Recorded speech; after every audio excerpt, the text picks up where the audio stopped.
He was an old man who fished alone in a skiff in the Gulf Stream, and he had gone 84 days now without taking a fish. In the first 40 days, a boy had been with him, but after 40 days without a fish, the boy's parents had told him that the old man was now definitely and finally Salau, which is the worst form of unlucky, and the boy had gone at their orders in another boat, which caught 3 good fish the first week. It made the boy sad to see the old man come in each day with his skiff empty, and he always went down to help him carry either the coiled lines or the gaff and harpoon and the sail that was furled around the mast. The sail was patched with flour sacks, and, furled, it looked like the flag of permanent defeat. The old man was thin and gaunt with deep wrinkles in the back of his neck. The brown blotches of the benevolent skin cancer the sun brings from its reflection on the tropic sea were on his cheeks. The blotches ran well down the sides of his face, and his hands had the deep creased scars from handling heavy fish on the cords. But none of these scars were fresh. They were as old as erosions in a fishless desert. Everything about him was old, except his eyes, and they were the same color as the sea and were cheerful and undefeated. "Santiago," the boy said to him as they climbed the bank from where the skiff was hauled up, "I could go with you again. We've made some money." The old man had taught the boy to fish, and the boy loved him. "No," the old man said, "you're with a lucky boat. Stay with them. But remember how you went 87 days without fish, and then we caught big ones every day for 3 weeks?" "I remember," the old man said. "I know you did not leave me because you doubted. It was Papa made me leave. I am a boy, and I must obey him." "I know," the old man said. "It is quite normal." "He hasn't much faith." "No," the old man said, "but we have, haven't we?" "Yes," the boy said. "Can I offer you a beer on the terrace, and then we'll take the stuff home?" "Why not?" the old man said. "Between fishermen." They sat on the terrace, and many of the fishermen made fun of the old man, and he was not angry. Others, of the older fishermen, looked at him and were sad. But they did not show it, and they spoke politely about the current and the depths they had drifted their lines at, and the steady good weather, and of what they had seen. The successful fishermen of that day were already in, and had butchered their marlin out, and carried them laid full length across 2 planks, with 2 men staggering at the end of each plank to the fish house where they waited for the ice truck to carry them to the market in Havana. Those who had caught sharks had taken them to the shark factory on the other side of the cove, where they were hoisted on a block and tackle, their livers removed, their fins cut off, and their hides skinned out, and their flesh cut into strips for salting. When the wind was in the east, a smell came across the harbor from the shark factory. But today, there was only the faint edge of the odor, because the wind had backed into the north and then dropped off, and it was pleasant and sunny on the terrace. "Santiago," the boy said. "Yes," the old man said. He was holding his glass and thinking of many years ago. "Can I go out to get sardines for you for tomorrow?" "No, go and play baseball. I can still row, and Rogelio will throw the net." "I would like to go. If I cannot fish with you, I would like to serve in some way." "You bought me a beer. You are already a man." "How old was I when you first took me in a boat?" "5. And you nearly were killed when I brought the fish in too green, and he nearly tore the boat to pieces. Can you remember that?" "I can remember the tail slapping and banging, and the thwart breaking, and the noise of the clubbing. I can remember you throwing me into the bow where the wet coiled lines were, and feeling the whole boat shiver, and the noise of you clubbing him like chopping a tree down, and the sweet blood smell all over me." "Can you really remember that, or did I just tell it to you?" "I remember everything from when we first went together." The old man looked at him with his sunburned, confident, loving eyes. "If you were my boy, I'd take you out and gamble," he said. "But you are your father's and your mother's, and you were in a lucky boat. May I get the sardines? I know where I can get 4 baits, too. I have mine left from today.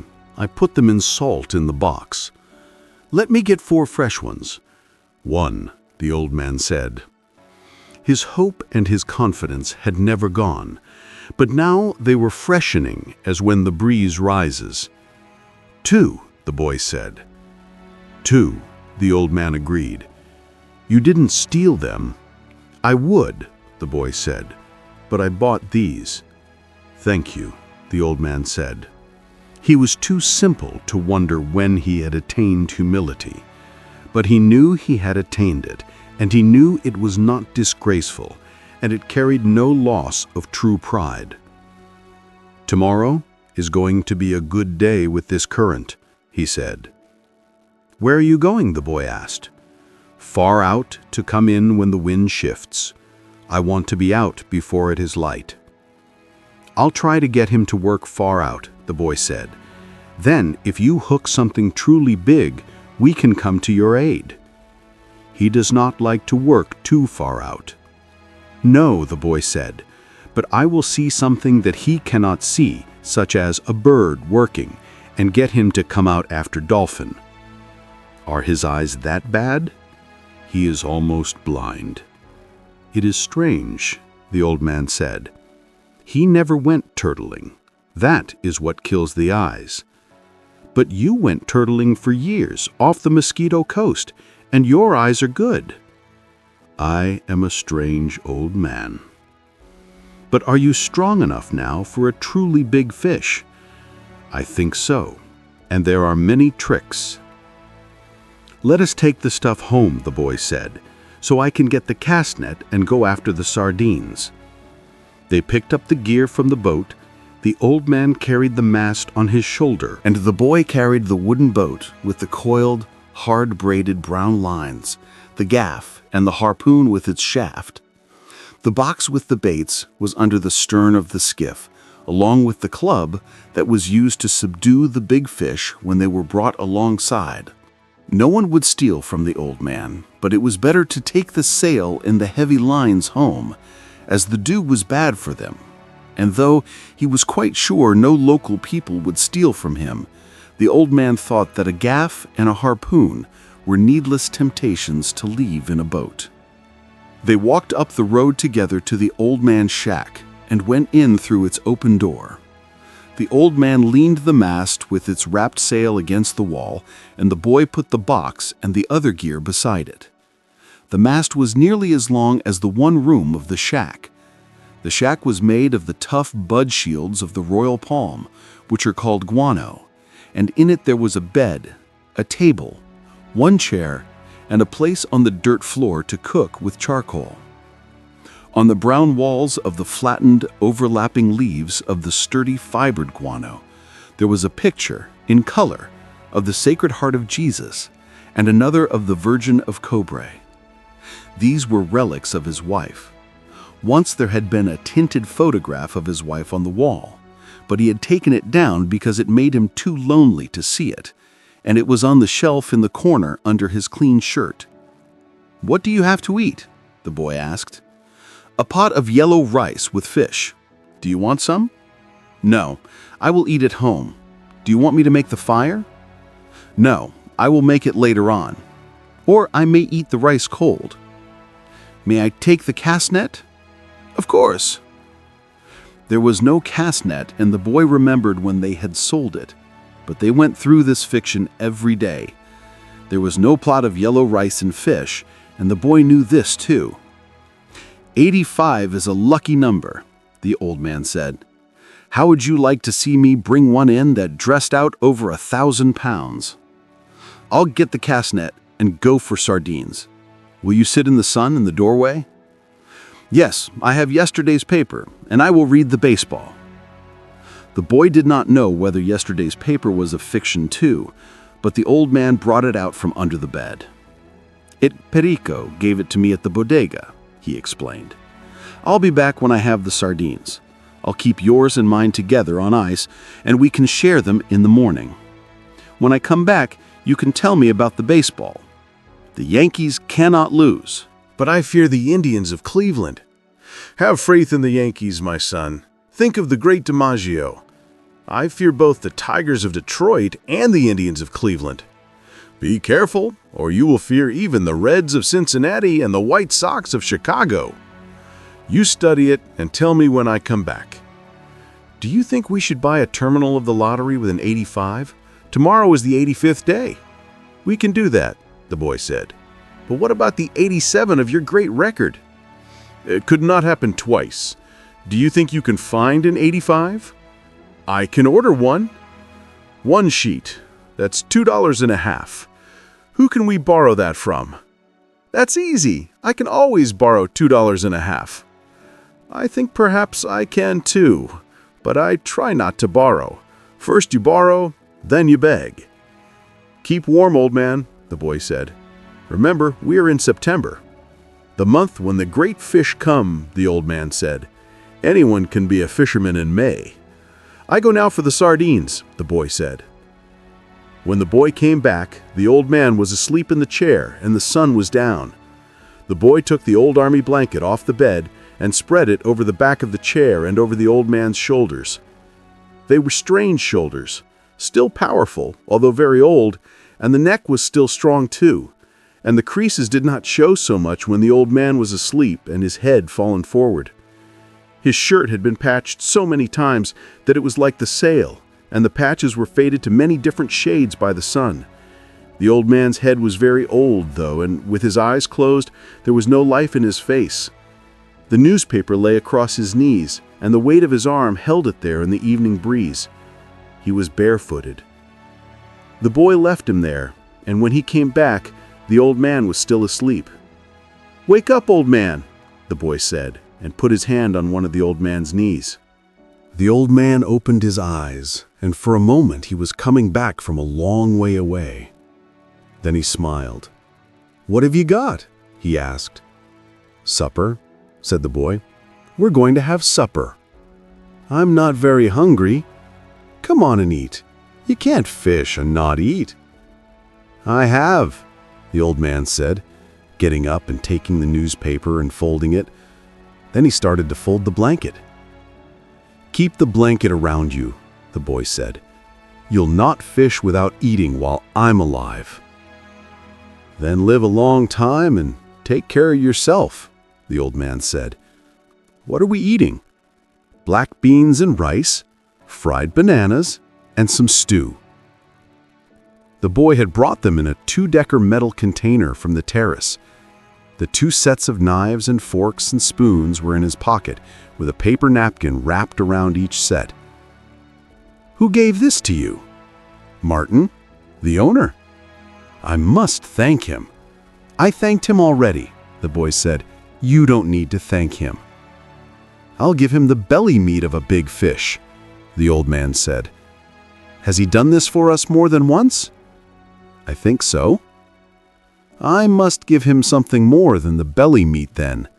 He is very thoughtful for us." He sent 2 beers. "I like the beer in cans best." "I know, but this is in bottles, Hatui beer, and I take back the bottles." "That's very kind of you," the old man said. "Should we eat?" "I've been asking you to," the boy told him gently. "I have not wished to open the container until you were ready." "I'm ready now," the old man said. "I only needed time to wash." Where did he wash? The boy thought. The village water supply was 2 streets down the road. I must have water here for him, the boy thought, and soap and a good towel. Why am I so thoughtless? I must get him another shirt and a jacket for the winter, and some sort of shoes, and another blanket. "Your stew is excellent," the old man said. "Tell me about the baseball," the boy asked him. "In the American League, it is the Yankees, as I said," the old man said happily. "They lost today," the boy told him. "That means nothing. The great DiMaggio is himself again." "They have other men on the team." "Naturally, but he makes the difference. In the other league, Between Brooklyn and Philadelphia, I must take Brooklyn. But then I think of Dick Sisler and those great drives in the old park. There was nothing ever like them. He hits the longest ball I have ever seen. Do you remember when he used to come to the terrace? I wanted to take him fishing, but I was too timid to ask him. Then I asked you to ask him, and you were too timid. I know, it was a great mistake. He might have gone with us. Then we would have that for all of our lives. I would like to take the great DiMaggio fishing, the old man said. They say his father was a fisherman. Maybe he was as poor as we are and would understand. The great Sisler's father was never poor, and he, the father, was playing in the big leagues when he was my age. When I was your age, I was before the mast on a square-rigged ship that ran to Africa, and I have seen lions on the beaches in the evening. I know, you told me. Should we talk about Africa or about baseball? Baseball, I think, the boy said. Tell me about the great John J. McGraw. He said Jota for J. He used to come to the terrace sometimes too in the older days, but he was rough and harsh-spoken and difficult when he was drinking. His mind was on horses as well as baseball. At least he carried lists of horses at all times in his pocket and frequently spoke the names of horses on the telephone. He was a great manager, the boy said. My father thinks he was the greatest. Because he came here the most times, the old man said. If Durocher had continued to come here each year, your father would think him the greatest manager. Who is the greatest manager really, Luca or Mike Gonzalez? I think they are equal. And the best fisherman is you. No, I know others better. Que va, the boy said. There are many good fishermen and some great ones, but there is only you. Thank you. You make me happy. I hope no fish will come along so great that he will prove us wrong. There is no such fish if you are still strong as you say. I may not be as strong as I think, the old man said, but I know many tricks and I have resolution. You ought to go to bed now so that you will be fresh in the morning. I will take the things back to the terrace. Good night then. I will wake you in the morning. You're my alarm clock. Age is my alarm clock. Why do old men wake so early? Is it to have one longer day? I don't know, the boy said. All I know is that young boys sleep late and hard. I can remember it, the old man said. I'll waken you in time. I do not like for him to waken me. It is as though I were inferior. I know. Sleep well, old man. The boy went out. They had eaten with no light on the table, and the old man took off his trousers and went to bed in the dark. He rolled his trousers up to make a pillow, putting the newspaper inside them. He rolled himself in the blanket and slept on the other old newspapers that covered the springs of the bed. He was asleep in a short time, and he dreamed of Africa when he was a boy, and the long golden beaches and the white beaches, so white they hurt your eyes, and the high capes and the great brown mountains. He lived along that coast now every night, and in his dreams he heard the surf roar and saw the native boats come riding through it. He smelled the tar and oakum of the deck as he slept, and he smelled the smell of Africa that the land breeze brought at morning. Usually when he smelled the land breeze, he woke up and dressed to go and wake the boy. But tonight the smell of the land breeze came very early, and he knew it was too early in his dream, and went on dreaming to see the white peaks of the islands rising from the sea, and then he dreamed of the different harbors and roadsteads of the Canary Islands. He no longer dreamed of storms, nor of women, nor of great occurrences, nor of great fish, nor fights, nor contests of strength, nor of his wife. He only dreamed of places now, and of the lions on the beach. They played like young cats in the dusk, and he loved them as he loved the boy. He never dreamed about the boy. He simply woke, looked out the open door at the moon, and unrolled his trousers and put them on. He urinated outside the shack and then went up the road to wake the boy. He was shivering with the morning cold, but he knew he would shiver himself warm and that soon he would be rowing. The door of the house where the boy lived was unlocked, and he opened it and walked in quietly with his bare feet. The boy was asleep on a cot in the first room, and the old man could see him clearly with the light that came in from the dying moon. He took hold of one foot gently and held it until the boy woke and turned and looked at him. The old man nodded, and the boy took his trousers from the chair by the bed and, sitting on the bed, pulled them on. The old man went out the door, and the boy came after him. He was sleepy, and the old man put his arm across his shoulders and said, "I am sorry." "Quoi va?" the boy said. "It is what a man must do." They walked down the road to the old man's shack, and all along the road, in the dark, barefoot men were moving, carrying the masts of their boats. When they reached the old man's shack, the boy took the rolls of line in the basket, and the harpoon and gaff, and the old man carried the mast with the furled sail on his shoulder. "Do you want coffee?" the boy asked. "We'll put the gear in the boat and then get some." They had coffee from condensed milk cans at an early morning place that served fishermen. "How did you sleep, old man?" the boy asked. He was waking up now, although it was still hard for him to leave his sleep. "Very well, Manolin," the old man said. "I feel confident today." "So do I," the boy said. "Now I must get your sardines and mine and your fresh baits.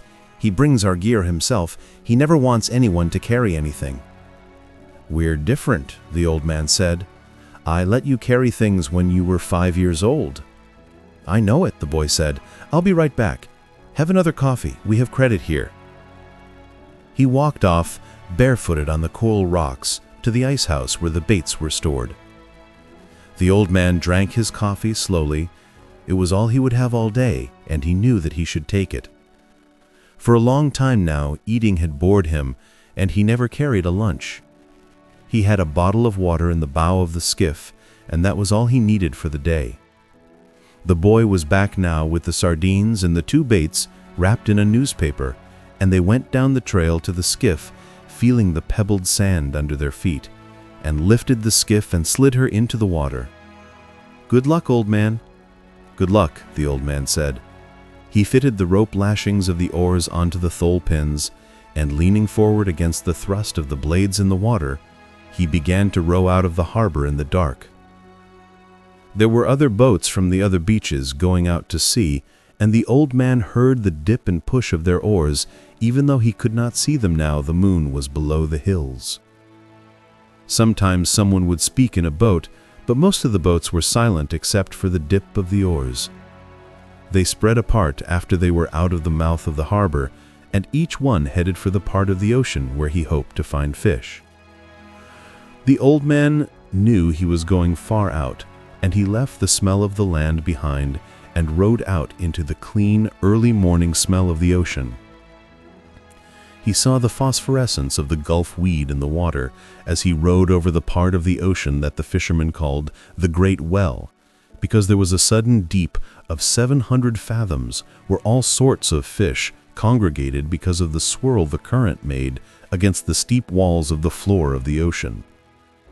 Here there were concentrations of shrimp and baitfish, and sometimes schools of squid in the deepest holes, and these rose close to the surface at night where all the wandering fish fed on them.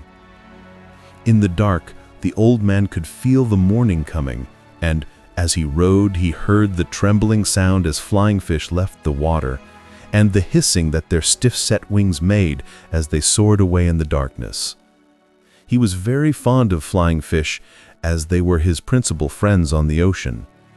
He was sorry for the birds, especially the small, delicate dark terns that were always flying and looking and almost never finding, and he thought, the birds have a harder life than we do. except for the robber birds and the heavy, strong ones. Why did they make birds so delicate and fine as those sea swallows when the ocean can be so cruel? She is kind and very beautiful, but she can be so cruel, and it comes so suddenly. And such birds that fly, dipping and hunting with their small, sad voices, are made too delicately for the sea. He always thought of the sea as la mar, which is what people call her in Spanish when they love her. Sometimes those who love her say bad things of her, but they are always said as though she were a woman. Some of the younger fishermen, those who used buoys as floats for their lines and had motorboats, bought when the shark livers had brought much money, spoke of her as el mar, which is masculine. They spoke of her as a contestant or a place or even an enemy. But the old man always thought of her as feminine, and as something that gave or withheld great favors, and if she did wild or wicked things, it was because she could not help them. The moon affects her as it does a woman, he thought. He was rowing steadily, and it was no effort for him since he kept well within his speed, and the surface of the ocean was flat except for the occasional swirls of the current. He was letting the current do a third of the work, and as it started to be light, he saw he was already further out than he had hoped to be at this hour. I worked the deep wells for a week and did nothing, he thought. Today I'll work out where the schools of Bonito and Albacore are, and maybe there will be a big one with them. Before it was really light, he had his baits out and was drifting with the current. One bait was down 40 fathoms, the second was at 75, and the third and fourth were down in the blue water at 100 and 125 fathoms. Each bait hung head down with the shank of the hook inside the baitfish, tied and sewed solid, and all the projecting part of the hook, the curve and the point, was covered with fresh sardines.